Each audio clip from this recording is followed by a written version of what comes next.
Welcome to Dandyland. In here we understand your friends who laugh away. We're all happy and gay. Talk to community. It's the place we all want to be. Welcome to Dandyland.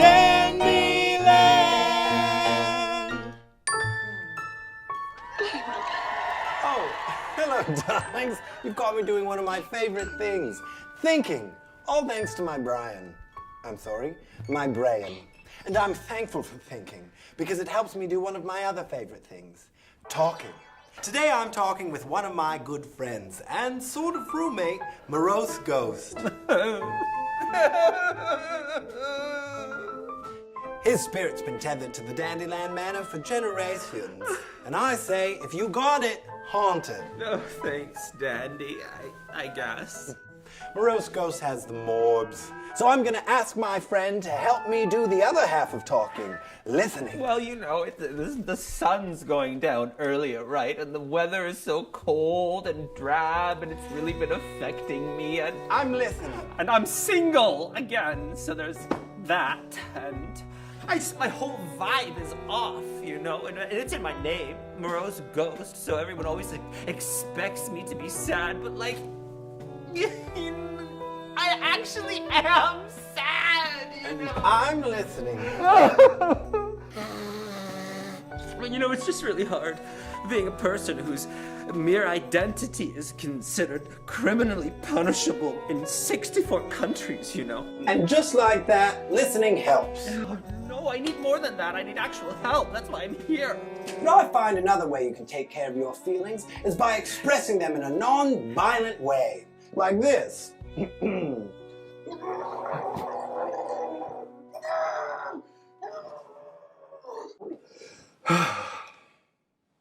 Oh.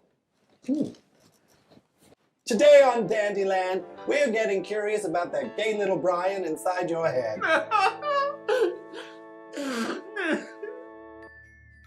Today's episode is brought to you by Existential Dread. The most courageous thing you can do is ask for help. That step is so hard. Like the first time you ask for help, you're so vulnerable. You don't know what you're going to be met with. The thing that we really struggle with as an organization, and I think this is across the board for like queer folks, queer organizations, is we only have so many resources. So when someone's going through a really tough time or they're in crisis and they need counseling services, we have free counseling here, but our wait list might be 6 months. We don't have the capacity to increase that because of funding. And I think that trickles down to the way I see like queer and trans folks in community. People are really tired of living and dealing with their own lives. And then all their friends are dealing with similarly hard issues. Mm-hmm. And then they're tired from supporting their friends. And it's not like for the sake of people don't want to help. At a certain point, we only have so much capacity. That's fatigue. Yeah. We're tired gays out here. It's exhausting. Well, that's a really good point on why, you know, educating someone on pronouns, let's say, is exhausting. It's not the first time that's hard. It's the like 50th time in a week of being misgendered where you're like, please, for like, just get it right for one time. Like we've seen a 200 to 300% increase in all of our programs and services this last year.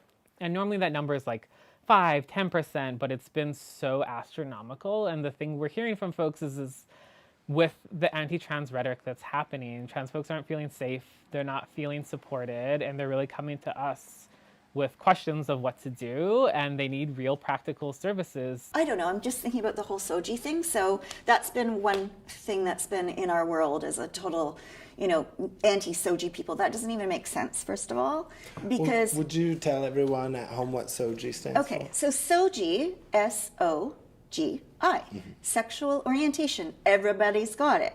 Gender identity, everybody has that. This is like, you can't be anti-SOGI. Everybody, like the whole thing just doesn't make sense. Biologically, the straight human and the gay human are completely identical. I've never seen a straight person that looks like me. Identical in which ways? Well, on the inside of the body, I think. I've never seen it. It follows that if one is a member of the gay community, they may grow up feeling as if they are full of shame and therefore developing the anxious or avoidant attachment style. Do you feel like there are a lot of unique mental health issues that the LGBT community faces? As someone that's very deeply unwell, yes. Same. Yes. I'm highly unwell. Queer people, we face a lot of like unique problems, problems that are not necessarily caused by ourselves, but rather the society that we're forced to live in. And like, you know, like when you try to force like a shape that doesn't fit into a specific type of hole, you can break that block. Do you think that the queer community is one that has a lot of pressure within itself to fit in? I think like any community, there are subsectors, and we have like the straight passing homosexuals. I've never met one. I think you are one, darling. Thank you. That's an observation. I think queer community has a lot of it going on. You have to be this if you want to be liked. You have to be this if you want to be like... okay, yeah, I do feel that so much. I would say that there's some pressure for sure. I think growing up in a conservative town, once you're out of high school, there's really like, in my town, there was 4 or 5 gay people and they all seem to know each other. And it can be hard to fit into that if you weren't originally there.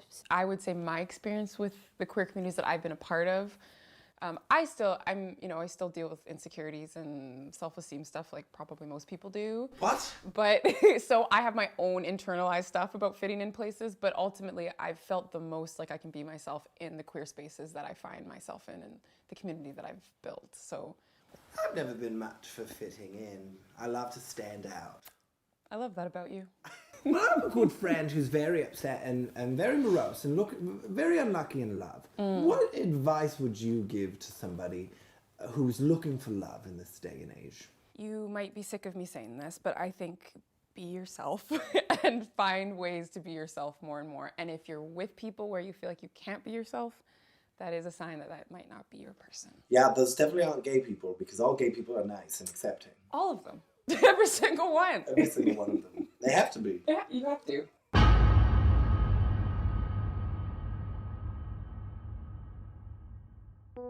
I'm in my healing era today, so I went to visit my friends at MASC, a gay-owned one-stop self-care shop.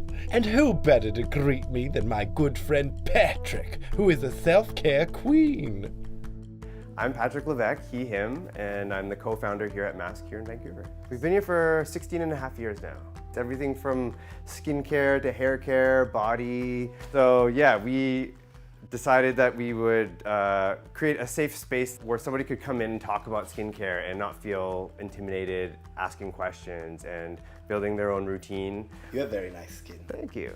Well, I've been using moisturizer for a very long time, so I think Is that the secret? Moisturizer is probably the most important part of your routine. When we started, there wasn't anything for men out there in terms of a store that felt sort of comfortable to go into. You would go into a woman's store with like one shelf of men's products and it'd kind of feel a little intimidated to go in, and you know, at that time the word metrosexual was used a lot. And so anybody who cared for their skin or took care of themselves was either gay or a metrosexual. What has it been like to be such a hub for all the homosexuals, I presume?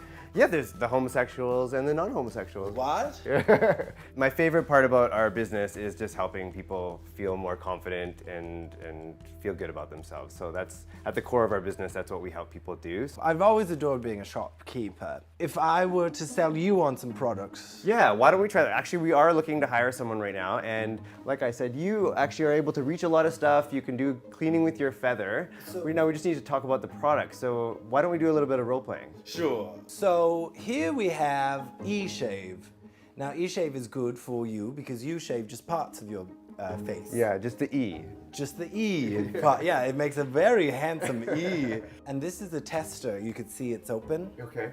And so you can try some out on your skin if you want. Sure. Okay. All right, just a dot there. Okay. And then we just put it right there. Oh. Verbena lime, which is like a lime tea. Okay. It comes from plants. Well, this looks like something that you would like. Because it's gold. Yeah. Well, that's generalization, but you're right, I love gold. Now this is a repair serum, which is what makes your skin look young. Okay. And so we're gonna try that on our cheekbones. Okay. Oh, you've moisturized already today, have, right? yeah. All right, so this is great after moisturizing. It goes right there on the cheeks, and look at that. Yeah. Your cheekbones are even more defined, which we didn't think was possible. So how'd I do? You've done great. Am I hired? No. We'll get back to you.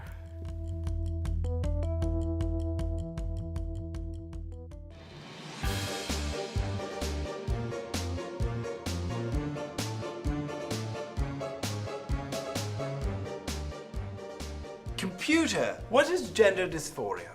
Gender dysphoria is clinically significant distress caused when a person's assigned birth gender is not the same as the one with which they identify. Computer, what is homophobia? Homophobia is the fear and hatred of or discomfort with people who are attracted to members of the same sex. What should I say to homophobic people? Off. Perfect. Computer, how do you access mental health resources? In major city centers, I would just check your local LGBT center. If these aren't available to you in person, I would say just go on a computer. With consent, of course. And see which virtual resources there might be. Computer, do I have your consent to tickle? Yeah. Dandy! Only because you asked.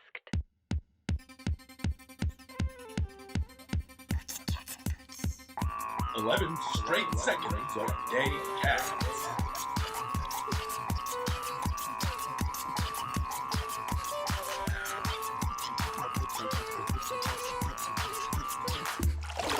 Oh, hello, darlings. You float here often? You've got me doing one of my favorite pastimes, admiring myself.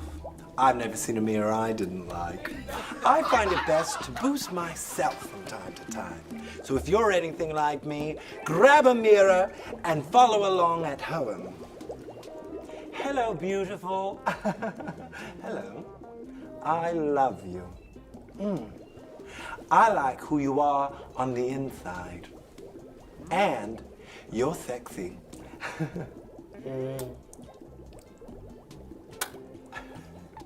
Would you like a kiss? Yes, I would.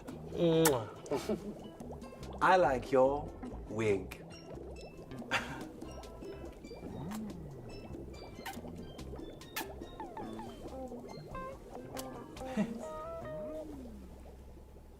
Self-care is connected to joy, right? It's filling your own cup.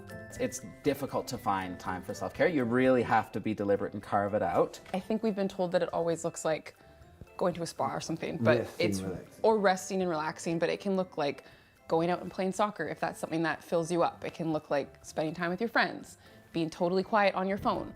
Like, it can look like so many different things. Do you practice self-care? I try. You know, my self-care is watching reality TV shows while I eat A&W with 2 cats lying on me. I drink a lot of pink wine. That's my self-care. Just learn to love the quirks about yourself. I used to hate the quirks about myself or the not normal parts of me, but now... Right, like your hair color? Yeah, last 10 years has been this color, so everybody, if I go to a normal color or like brown, people would be asking, are you okay? Like, are you okay? What's wrong with you? Something's wrong. Something's wrong. Gay people are very upbeat and really happy all the time. Well, depending on the ones. Yeah, some can be very sour and morose.